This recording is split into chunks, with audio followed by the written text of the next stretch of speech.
Hey everyone, another year, Happy New Year 2024, and this is the year we do the Book of Mormon, a book that I feel a special kinship to, a book that changed my life, a book I believe to be the Word of God inspired to His prophets. I have this kinship with it. I was, silly me, but I was born we share an anniversary. I was born on September 22nd, and not any September 22nd. It's the same September 22nd that the Book of Mormon was revealed to Joseph Smith, which is, the Eve of Rosh Hashanah, the Jewish New Year.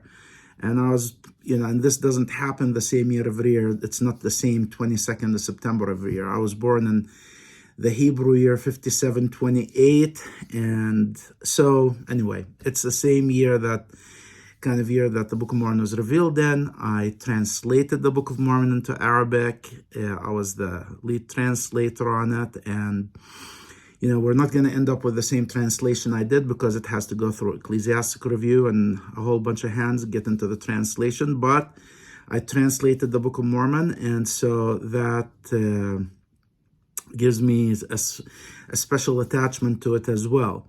But on top of everything, I totally believe it's the most correct book on earth.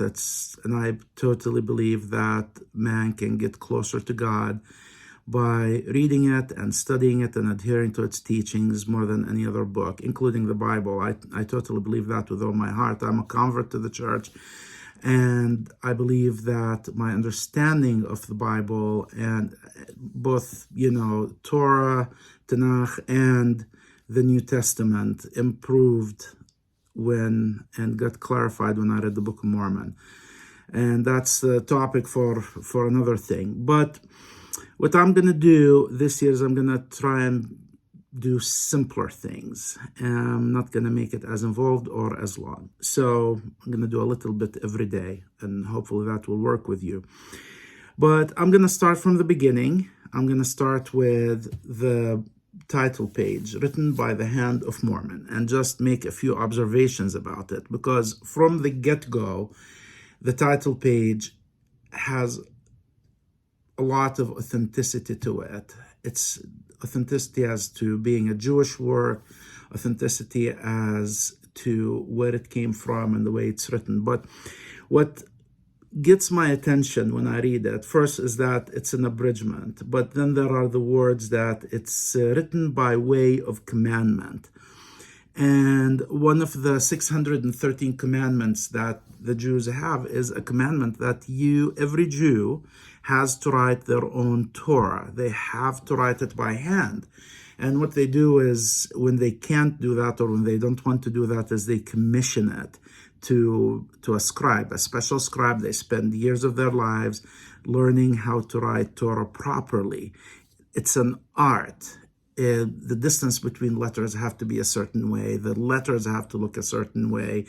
There has to be the exact number in every Torah scroll as the other one. It has to be written on animal skins. It has to be written by, kosher animals, on kosher animal skins.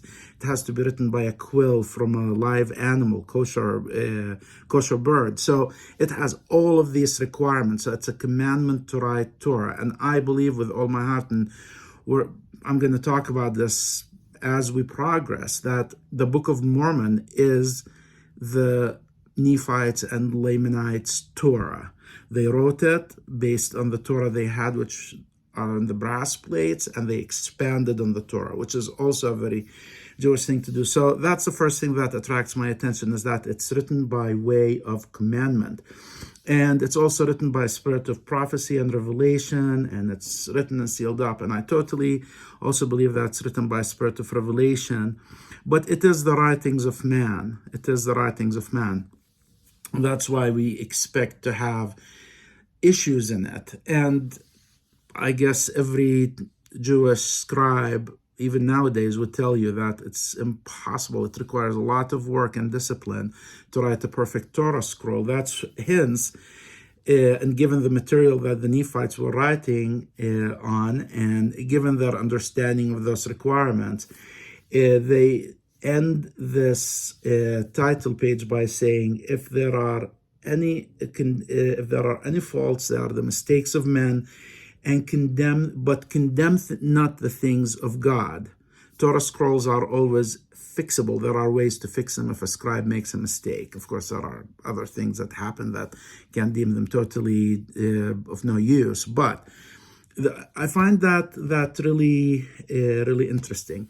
So that's as to the writing of the Book of Mormon. Now, the second thing I find really interesting is, that the author points out that it is written to the Jew, to the Gentile, to the laymanite, and then there is the Book of Ether.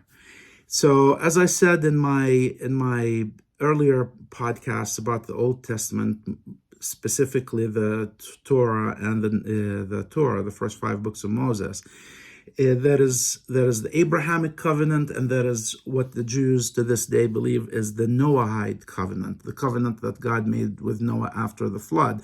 And it's a simpler set of commandments, 10 as opposed to 613. And the Jaredites came from that world. So it's really interesting to me that the author of the Book of Mormon, or the abridger, which, Mormon, Moroni, they acknowledge that. They acknowledge that the covenant is this inclusive things. That is the Jaredites, the people of Noah, the Noahides who made the covenants of Noah.